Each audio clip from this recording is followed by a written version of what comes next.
आहो काशी नगरिया से अहिले महादेव गौरा हनली बजार केवार। आहो काशी नगरिया से अहिले महादेव गौरा हनली बजार केवार। आहो खोला खोला ये गौरा बजार केवरिया दुआरे महादेव खार। आहो खोला खोला ये गौरा बजार केवरिया दुआरे महादेव खार।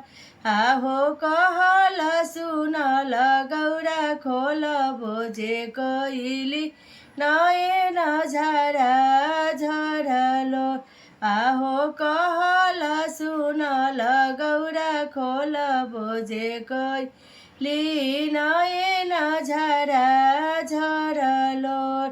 आहो किया तोरो ये गौरा माई मन पड़ली किया हो नैहरावा के सूद। आहो किया तोरो ये गौरा माई मन पड़ली किया हो नैहरावा के सूद। आहो नाही हमरो ये शिवजी माई मन पड़ली नाही हो नैहरावा के सूद। आहो नाही हमरो ये शिवजी माई मन पड़ली नाही हो नैहरावा के सूद।